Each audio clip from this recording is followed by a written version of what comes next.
Brand new advertiser, guys, Rec Specs. We love them. They believe that any adventure, work, or play is better with a dog by your side to keep them protected and with you no matter what. Rec Specs designs and manufactures performance-driven dog gear for the active and working dog. 20% off your first order. Discount code Working Dog Radio. The show is Dogtra. Eric and I are actually both field staff guys. So Dogtra has been committed for over 20 years to crafting training collars to perfect precise fit and finish and intuitive design and accountable performance.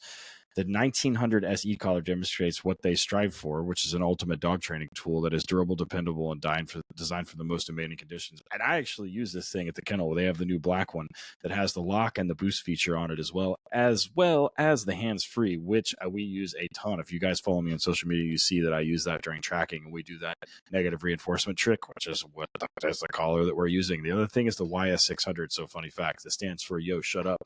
The number of times that you won't have to say it because it works every time. So use the discount code WDR10 for 10% off any single item over $200. And of course, they also have the popper and the dropper, which I think I have 5 of at the kennel. I use all the time. So hit them up, dogtra.com, WDR10 for 10%. You guys be sure to check out Ray Allen Manufacturing's new training app that they've got, iTunes Store, and the Android store, new product collaborations. Be sure to check it out. We also got a new discount code RAM, RAMWDR, RAMWDR for 10% off, rayallen.com. All right, everybody, we're back, Working Dog Radio, broadcasting the bite from HYATT 2023 in Scottsdale, Arizona. I am Eric Stambro as usual. With me is Ted Summers. Ted, what's up? The heat. Mm-hmm. I went and got a breakfast bagel after your class started this morning. I walked over by the restaurant and my shoes were sticky. It's fucking gross. Yesterday we did. I came back and took another shower.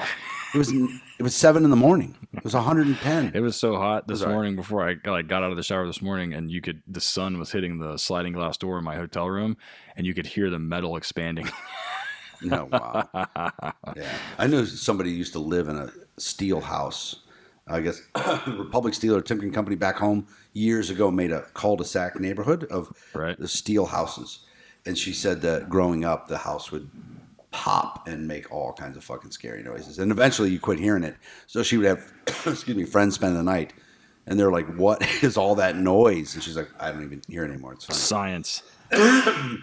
So I just got done teaching my class. It was good turnout. Piled into the hallway. So it was good. I saw a couple people answering questions, raising their hand out in the hallway. I'm like, I see you out there. Yeah.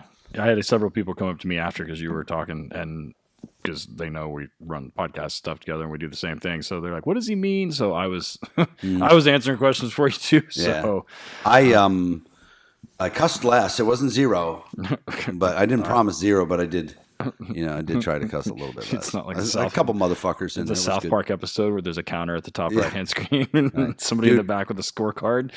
So in 2008, I got sued for a excited delirium. I got a fight with this naked dude, and he died. And I was punching him in the face, and the plaintiff attorney on the video had a punch counter going. And so when they played it for the jury, it was like 24, whatever, 1, 2, 3, because he tried to say I beat him to death, which isn't what happened. But it was very effective. The jury hated me until I got to talk to him. So, I got up on the stand for my turn, and this lady in the jury turned away from me, turned her back to me. I go, that's not good. Like we're not. But I won her over. It was not the punching; it was the cussing she didn't like. It really bothered her because I talked to her after the case was over in the elevator.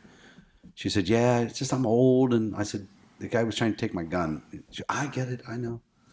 So the cussing was bothering her? Yeah, because he tried to say that it was just that I'm a horrible human being, is what he was trying to say.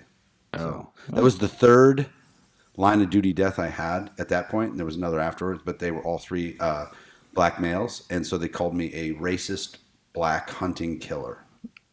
That sounds like a Quentin Tarantino movie. Because in federal court, you can say whatever you want. The judge, there's no objection. They can say whatever they want. It's horrendous. Wow. So anyways, we have a guest with us today. We had a request for some female guests, so we've never really done any at these conferences. We had one on already, a Canadian female too. Hey. Yeah. So with us today, we've got another female on. It's Sarah Carver, right? Just like the Just like it says. Yes. I have to say that because my original one was misspelled completely, my last name. It wasn't even close. Stand bro. Stand. They added some extra consonants and then there was an M. Stam. Yeah, that's in the magazine. I think it's they spelled STAMBROW.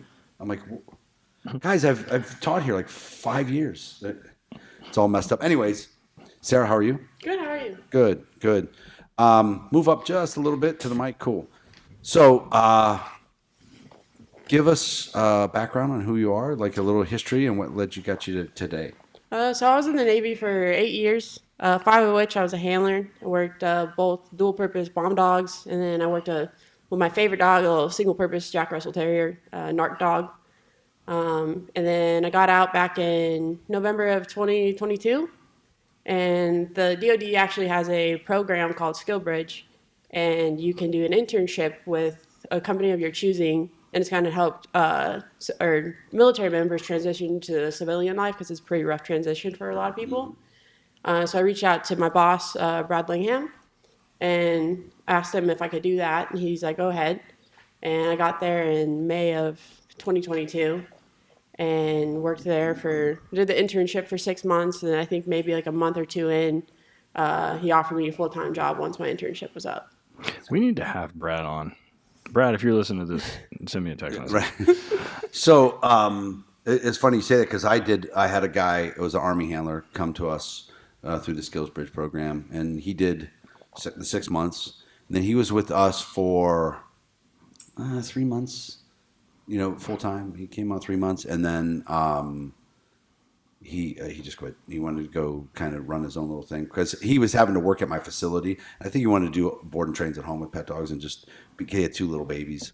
So I'm like, yeah, cool, man. I don't make him sign a non-compete. And it was a good program. We got 6 months of free work from a guy who knew how to handle a leash. He was a dog handler. We're getting signed up for that. We were going through the process to get for the VA thing for the vocational rehab. Mm-hmm. And it's a fucking nightmare to get that done. And I was waiting for you to finish so you could tell me how to do it. Oh, fuck, dude. And so right through like COVID happened, and then something happened, like the Biden administration did something that changed it, and then again it happens at the state level, and it's all kinds of crazy shit. And I learned about the SkillBridge thing, and we're gonna get signed up for that and for the same thing. So yeah, it's definitely. I know his ETSO was a huge pain in the butt. He had a big problem. They almost charged him with AWOL, and the guy who was complaining about it signed off on his bridge. It was so weird. Big Army, big Navy problems. That's insane. Because with mine, I was talking to Brad about it, and he's like, "Yeah, they never once reached out to me like, oh hey, is she there?" Yeah, no, they didn't do that either. Thanks for caring, either. Gentlemen. Yeah, they did do a background, like they called me. He's allowed to come, right? I'm like, yeah, he didn't make that up. Everybody's like suspicious of everybody, So, anyways, back up. Where'd you grow up? I grew up in Cheyenne, Wyoming. Yeah. Lived there for 18 years, and then joined the Navy right out of high school. You're like, I am not joining the Air Force. I mean, stuck still in Cheyenne, Wyoming. I actually initially tried. Really? But the Air Force recruiters were never in our office. And the Navy recruiters were in there, and they're like, why are you always in here? I'm like, I'm trying to go to the Air Force, and I stepped in my office. 2 weeks later, I'm not going to boot camp, but I was in the Navy. Yeah. My buddy Bill that I worked with at the police department was in the Air Force, and he gets out, getting ready to get out of boot camp, and they're giving out the locations where everybody's going to go. And he's like, Adams, Cheyenne, Wyoming, where there's a woman behind every tree. And it turns out there's no trees in fucking Cheyenne. So he just worked the base there and then out at the silos and shit like that. So, so you get out of from Great Lakes. Is that where they sent you? Yes, that's where our boot camp is. And then from there, so originally I was in aviation, and I went to A school, which is like our tech school in Pensacola. I was there for a few months, and then I was stationed on an aircraft carrier out of Washington State. Mm-hmm. And then from there, I wanted to go K-9 like since I joined. They laughed in my face. So I go, that's never going to happen. And when I got to my command, I told them, like, oh, that's what I want to do. And they're like, no, you're going to be aviation. That's what you're going to do. Because I went in. So the Navy has a program.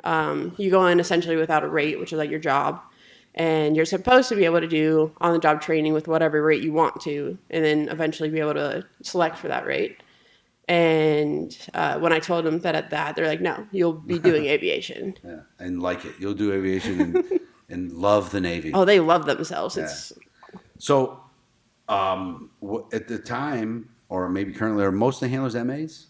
yes. Did you So have to switch? yeah, so I had a cross rate because I was technically, even though I didn't have a rate, I was still in aviation, and so they made me cross rate to under seaman. And then from there, I started doing kennel support on my off time, and I got my letter of recommendation from the kennel master out there, one of the best dudes I know. And then from there, I had to. They're actually trying to force rate me into to be an aviation ordnanceman, pick up bombs, put them back down. Yeah. Nothing crazy. And I got pretty sad because I was like, I put in all this work for 3 years and to not get it. Mm-hmm. And then we were out to sea one day, and I ran into a master chief, and he's like, I have a question. I'm like, yes, sir. He's like, it's Master Chief. I'm like, okay, sorry. And he's like, what's your rate? I'm like, I don't have one. And he's like, oh, well, like, what do you want to do? And I told him my little story. He's like, you realize who I am, right? I'm like, no, Master Chief. He's like, oh, I'm the crew counselor for the whole boat. And he's like, do you know who my best friend is? I'm like, no, Master Chief, I don't know who your best friend is. And he was like the NC for like the top guy for the Navy who did all the career stuff. And he's like, bring me all your awards, all your letter of recommendations. He's like, I'll see what I can do for you. And so I did that, and he does whatever his magic, and he's like, all right, he's like, you're going to MAA school. And then I called my kennel master at the time, and I was like, hey, I got it. He's like, yeah, I know. Yeah. I'm like, how? You knew before And- you Is that did. when you were out to sea when this all got done? Yes. See, I would have expected that shit just gets on hold when you're out to sea, but apparently not. It's delayed. Yeah. Definitely not as fast, but he still sent his emails. And then, yeah, when I talked to my kennel master, he's like, you should have your follow-on orders for canine. But then I get to A school and for MA, and I was a straight sick. And I'm like, oh, no, I'm supposed to have follow-on orders. I call the kennel master, and I'm like, hey, like, this is happening. He's like, okay, what's your class number? And I told him, and at the time there was no canine spots available for our class. And then the next day, one of the canine guys shows up, and he's like, okay, he's like, y'all, spot open up for canine for this class. So all of you are going to interview. And I call my chief, and I'm like, Chief, the spot opened up. He's like, yeah, you're welcome. Nah. That's great. So you get there. How long is that MA school? So the MAA school is 2 months, I believe, and then our canine school is 3 months. Where was the MA school? San Antonio, both at Lackland. Oh, okay. Yeah. Interesting. Well, that makes sense. That was Put it all convenient. together. Yeah, right. So, what dog did you go through school with? It's not the one you worked No, with. so I think I had 4 or 5 different dogs. So there's actually this one dog. He's a little Dutchie. I think it's where my love for Dutchies probably started. And his name was Hogan. He was a double H, one of the puppy program dogs. They called him Humping HHogan. And they laughed when they assigned me the dog. Yeah. And I'm like, well, why? They're like, you'll find out. So the dog, anytime, was a patrol dog. And anytime you had to out him, he would redirect on the handler. And then when you try to get him off you, he'd start humping you. Nice. Yeah. That's interesting. It must be a Dutchy thing. I just tomorrow is the last day of my current patrol class, and I've got a dog in that class named Maverick that is a Dutchy that humps.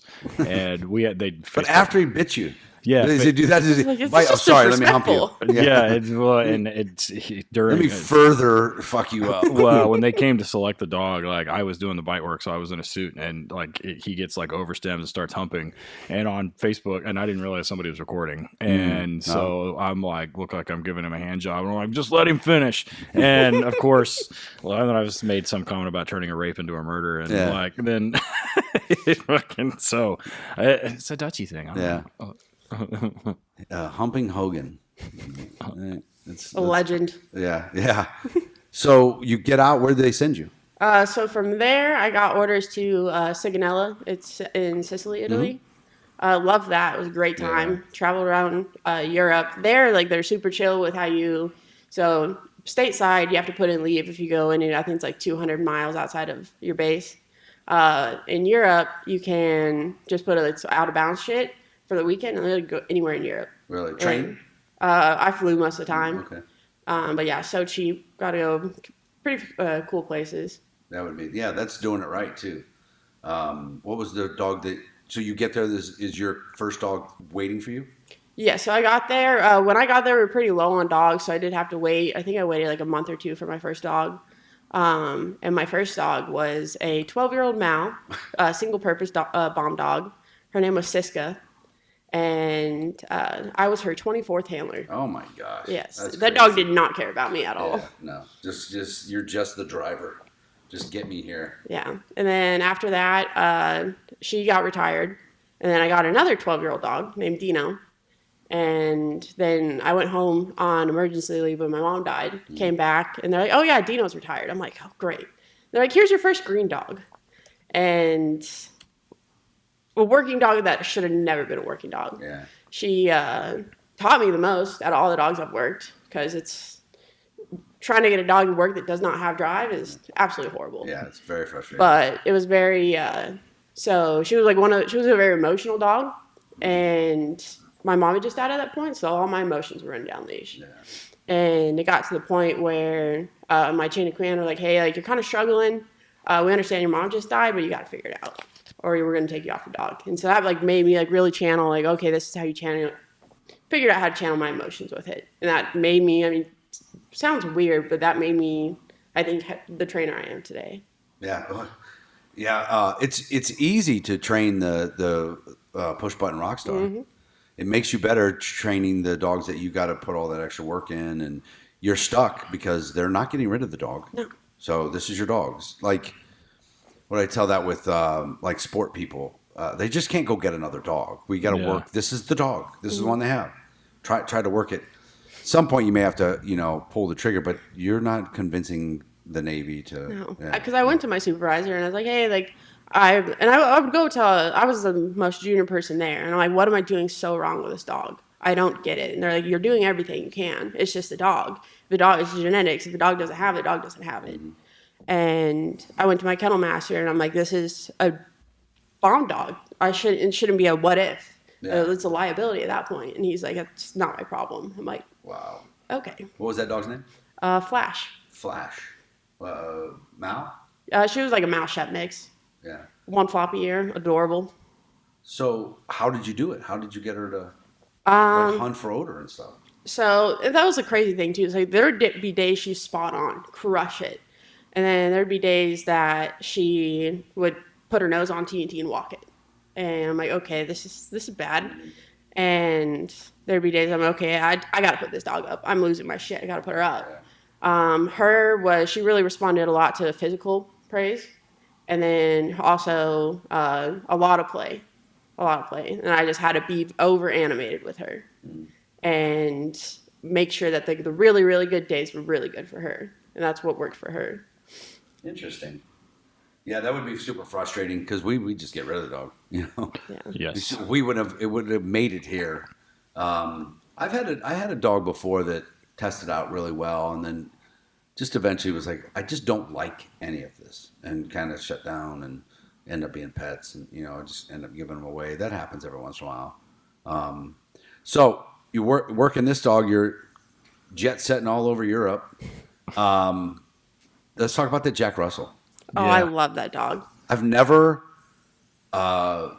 worked one, or anyone I know has worked one. Dude, I had a working Jack Russell Terrier in college that was 22 pounds of anger. That's how Denny was. Dude, kill varmints, don't they? Oh, that's what I did in college. We would get a fucking backpack full of beer, and I'd get on my skateboard, and we'd go downtown. And a skateboard, a dog, a backpack full of and we'd go kill rats. It was fucking great. Yeah, so Denny was, that was when I was stationed in Washington. I went back to Washington after Italy. And so the base I was on was a submarine base. And so that's why I had a small breed, because it's a lot easier to take a little 10-pound Jack Russell down to sub versus a 70-pound Mal. Right, yeah. But he was, I think when I started working him, he was 7. and he was absolute garbage. He would false respond probably every 30 seconds. Oh my god. Yeah, and then there was like a stigma for a long time in the Navy that small breeds don't need obedience. So no obedience. Dog wouldn't out when I picked him up. And I remember our regional kennel master, he's like, if you get that dog to do a 3-minute, that's like part of like, we have on-duty evaluations. Part of like the requisite is a 3-minute stay. He's like, if you get that dog to do a 3-minute stay, he's like, I'll buy you a steak dinner. And he came back out and it was a 14-minute stay. And he was like, I don't believe it. Because he's like, I was that dog's first handler. Yeah. But it was adorable. So he was a very, very tiny Jack Russell. And they're like, oh, he doesn't have to do the OB course because he's so small. I was like, no, this motherfucker's going to do it. And so he would do everything, do the A-frames, do the hurdles, stairs, all that.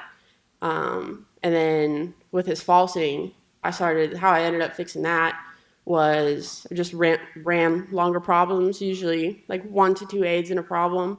And it'd be anywhere from, I started low with him. I've kind of figured out what his threshold was. But I started at like 20 minutes and we ended up running 45-hour-long problems. Because realistically, my utilization with him was doing barrack sweeps for 12 hours a day.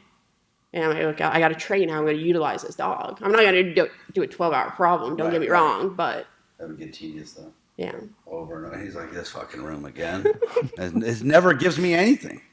So on all day, throughout the day, doing the barracks, when would you put out a hide just to keep him... I think the barracks that we had on base had like 10 floors. Usually like every like third floor or so, after I'd clear it, I'd go put one out for them just to kind of keep them motivated. And then after that too, there'd be sometimes I'm like, hey, my dog needs a rest. Yeah. Because that dog had a lot of gas, but that's a long time. And little legs. Yes. So he's walking twice as long, twice as far. Like, why are you so tall? Yeah. Dude, they're cool to watch work. There's a guy there. We have a handler in Oklahoma that has a Jag Terrier, which is like a black Jack Russell, basically. And that thing, like watching him work, like run odor on cars, it's a narcotics dog. And the handler just kind of picks him up and carries him around and like tosses him into a room. Like, yeah, he's a cool dog. Yeah, that would be pretty fun. How old was that dog when you got him? Denny was, I believe he was 7 when I got him. And then I worked, so there I had, my first dog over there was a dog named Garo, a bomb dog. And I got Denny. And then they had me assigned on a dual-purpose bomb dog at the same time as Denny. That was a fun one. So we had just got a new commanding officer. And for us, when we get a new CO, all the teams have to recertify. And so I'm like, okay, that's fine. Like, Denny will crush it. And my supervisor was like, hey, are you and Denny ready for, or not Denny? He's like, you ready for cert? I was like, yeah, Denny and I are going to crush it. He's like, no, with Lena. I'm like, what? He's like, you're certifying with Lena too. I'm like, somebody could have told me. Yeah. He's like, yeah, it's tomorrow. I'm like, could have told me that too. okay. Yeah. And so the first time I ran the dog was on certification. Oh my gosh. Yep. And we passed, but yeah, what are you gonna do? It was show up. It yeah. can work. What was that dog? She was a dual purpose bomb dog. Yeah. So had you worked a dual at that point? No, that was my first dual. Go ahead and out him. What does that mean? Like, what are we doing? That's crazy. Yeah. That's crazy. So they had you running both? Yes. So I was certified on both, and then Because one's bomb, one was dope. Yes. Yeah. It did get tedious a little bit. I'm like, it's a lot. It's a lot. Yeah. Especially because and that's like kind of like the hard thing. I love what I'm doing now. Absolutely love it. But being able to put your heart and soul into one dog and make it the like best dog you possibly can, that's what I love. Mm. And so it's like hard putting everything they have into all these dogs, and then they just leave. And I'm like, oh, come on, I want it. We have this dog right now named Delto. Absolutely love this dog. And I have some self-control issues. I'm like, Brad, I'll buy the dog. He's like, no, Sarah, you're not buying the dog. But that's like when he's going to be a hard one to say goodbye to. Yeah. We're gonna switch over to pace setter here in a minute. But so when I was working the Navy contract out in Coronado, there was this female MA that worked the gate, and I would always get pulled out for inspection. Mm-hmm.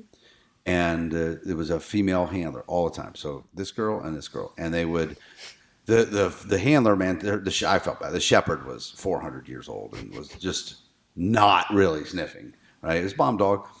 And we're pointing at random this, random that. Well, I got word that the reason why I kept getting pulled out was that one of the other trainers before I got there, contract trainers, had dated the MA at the gate and fucked her over. So she was just fucking with all of us, the four of us that were working the contract. And so I got pulled out one day afterwards, and she's just standing there giving me the eye while they're running the dog.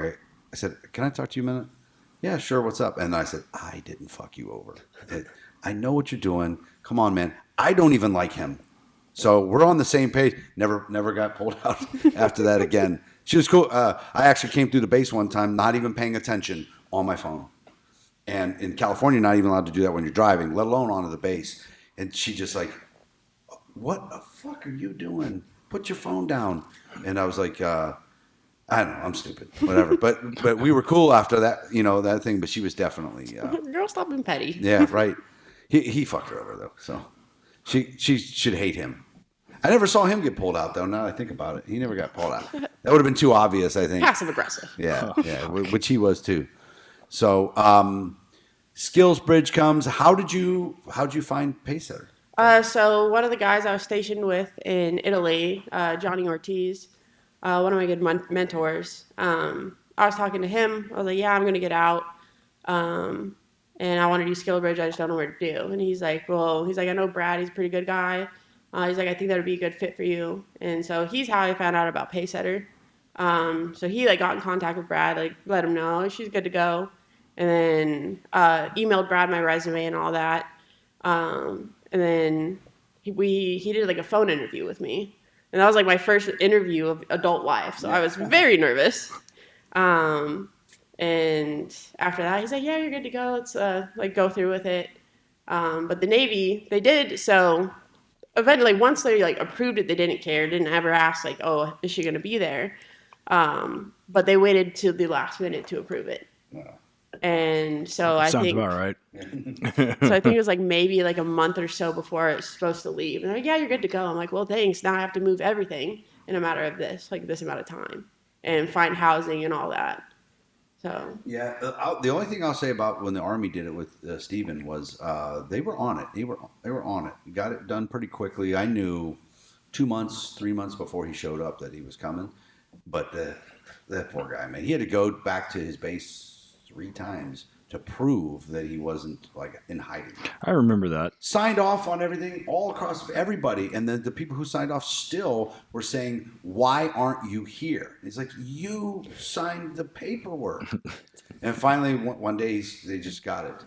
It was weird. They got his ETS and his disability figured out on the same day, and he was pretty excited about that, because he got full disability from TBIs from Syria. But so is he Pacesetter just working dogs? Is he doing pets too? no, he's just doing. So he'll do when people call and ask for protection dogs. We'll do that. But I think since I've been there, we've done 2 protection dogs. Mm-hmm. The rest is just working dogs. Protection dogs are such a fucking pain in the ass. Yeah. The one thing that I think Steven struggled with at first was the pace at which we work, because he was used to, repping a dog and then go and sit down and then rep it. I'm like, "No, next dog, next dog, next dog." He goes, "Well, he's resting. He doesn't need rest. You worked him for 10 minutes. Next dog, next dog, next dog." And it's just an assembly line in our building. Now, when they're doing board and trains at home, it's a little different because long downstays in the evening is actually good training. But in the building, it's rep. That 5-5 I talked about in my class, rep. And that took a little bit for him to catch on. I'm like, "Sitting down again?" And he's like, "What?" And I go, "There's 5 dogs." And he just wasn't used to that. But he did good. He was and he took the criticism because he's used to, getting in trouble, apparently. So they're busy. Pacesetter's busy. Yes. Does he do some sort of grant or charity thing, or is there some? I think they work with Christy Schiller. Yeah, we do a lot of Canines for Cops, and then Canines for Valor too. That's the one. Yeah. I didn't know he was with Christy. Yeah, doing that. Them and Houston Canine Academy do a lot. Yeah. So when you get there, how big's the kennel? So we have 3 separate kennels, and I think in total we have 46 runs. and I think the last time it was full was like a few months ago. Right now, I think we're sitting at about like 30 something dogs. That's a lot. No thanks. Anyways, where in Texas is it? So it's in a little town just north of Austin called Liberty Hill. Mm-hmm. I just talked to somebody from there.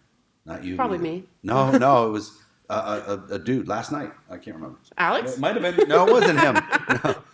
No. So were you nervous when you get there? Oh, I was beyond nervous. Yeah. And it was a very humbling experience too. Because I was like, okay, like I think I have a pretty good grasp of what I'm doing. No. No. I got smoked. And then also too, like, so what I found like a newfound love for is decoying. Because in the military, they just throw you a suit. Yeah. And they're like, all right, go do it. I'm like, okay, how do I do it? Suit just a top, right? They don't even put Yeah, bottoms something more often than not. Like, yeah, you're fine. And says the guy not in a suit. yeah, and then Yeah, when I exactly. when I was in Italy, I was one of the only handlers not working a dual purpose, so it was me all the time, and I started to hate it because I'm like, I don't know what I'm doing. I'm just getting flung around my fucking dogs all day, Fucking shit whipped and into the nobody's ground all teaching me how to day. do it. And then I got there, and Dustin and then Alex has also helped me out a lot, and I absolutely love it now. Yeah. What suit are you wearing? So right now I blow through suits there.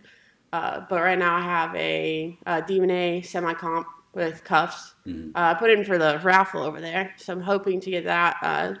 So I do want a competition one just because. Be careful what you wish for. He's a comp guy. Mine's a little lighter than that. I'm old, so I'm semi-comp. His is a sweatshirt. I had to. No, it's got. I mean, I just put new arms on it. Arno fixed it for me. Like I sent it back to Arno, and he put new sleeves on it, and he put new elastic straps on the top for me. But yeah, there's some spots in those pants. Like if you Cadaver dogs hit on a suit. That's how long it's been around. it's seasoned. Oh yeah, okay. Yeah. It's cooked. It's cooked. So when you get there, nervous, things are going. What about the leash handling stuff? Were you not as good as you thought, or were you? So pretty that competent? was like fine. My leash handling was fine. It was more I kept fucking up the commands. So it was all in Czech. I knew everything in English. Yeah. I was like, I promise I'm listening. I'm not doing this on purpose. And then also direct wasn't what I was used to a lot at all. And learning like not fucking up those payments. Yeah. And just the whole like scheme of it, like training a dog that was already trained at Lackland is cake compared to getting a dog. Some dogs that want to eat your fucking face out of the kennel. Mm-hmm. And just learning that and learning what every dog needs and being able to read the dog. And I've been there in a little over a year now, and I've learned so much. The one big thing and him and I do it a ton, and it's one of the toughest but most rewarding parts of it is tracking. So you had not done tracking at all, right? No, sir. Right at that point. So what was that process for you? So I mean, I don't do that. Oh, really? I'll lay tracks for them when they need me to. Sometimes I'll run a dog on it, but that's not. I've never done it, so I'm not gonna be out there teaching students how to do it. Yeah. And then I don't know. I understand like it a bit, but yeah, that's I think a perishable skill. Oh yeah, with dogs and it is. And handling and teaching them that. You should try it. You should delve into it. Start bugging them. So show me this stuff. When you get out and start working there full time, I've dealt with a lot of military handlers that have come and obviously handle the military and then come into law enforcement and they handle the law enforcement side. And the one thing that all those handlers talk about is they're like the amount of case law shit that you have to know as a canine handler in the United States for law enforcement is insane.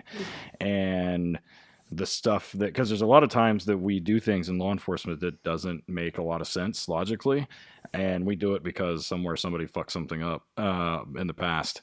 And so talk a little bit about that and how the difference in the handling for like being an MA in the Navy and then handling for law enforcement. Oh, it's so vastly different.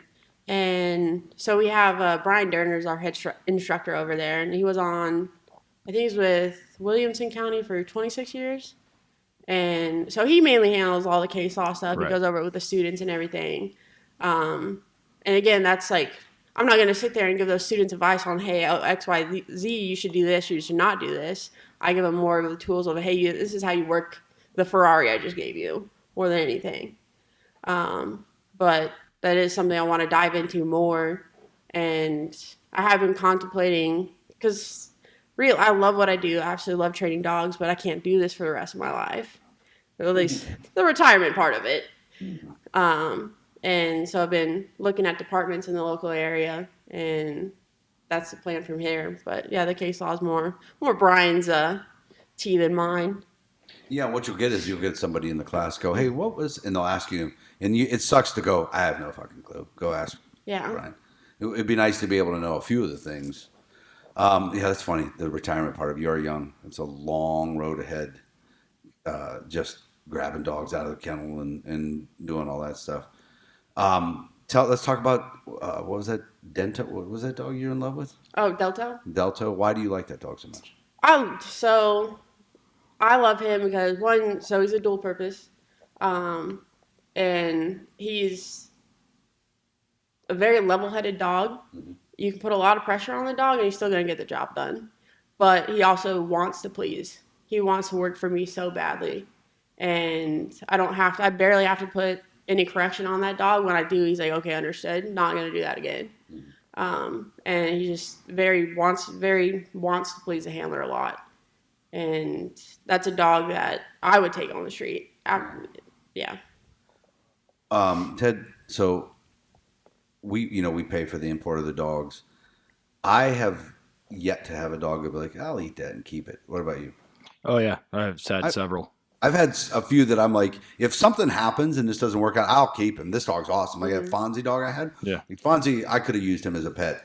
But also, I look at the bank account and I'm like, nah, Fonzie, you got to go. Oh, we're talking about as a pet or as like a working dog? To keep yourself. I've had several come through that I thought, shit, I got one right now. His class ends I got two right now. The class ends tomorrow that I would keep, and those dogs could fucking crush PSA. It's like a sport dog. Obviously, they're going to be working as a dual-purpose patrol dog. But I have several recent ones that are like that dog down in McLean County. Damon has Aries. That dog's and Anthony's dog Pablo. Same thing. That dog they're fast. They're powerful. They're sort of easy to handle. Well, they're easy to handle for those guys, but I mean for the handlers now. But I mean I would keep those dogs in heart. I wouldn't let them live in my house.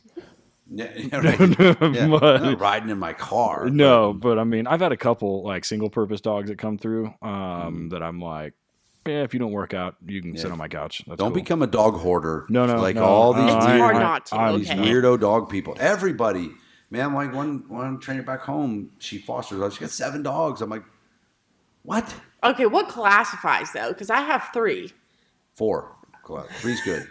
One more and you're fucked. But they're all small. They're all very small. One more and I feel like you're it counts as 2. Creating dog hallways in your house to get to the bathroom. Nah, I ain't about that. No. What we're doing, we had 3 for a long time, and as they're dying off, we're not gonna replace them for a while. My wife's like, went without a dog. I go, just go up to the daycare and play with dogs if you need a fix. But I want to travel more, and I'm tired of having to worry about who's going to take the dog. We pay people, and that was the hard. I almost didn't come here because my dogs and trying to find care for them. Good. At least you did that and didn't bring them. I don't like that. No. So what do you think the future is? So there's a couple plans I have for myself. A goal of mine for a long time has been to open up a company of my own, kind of like Brad's.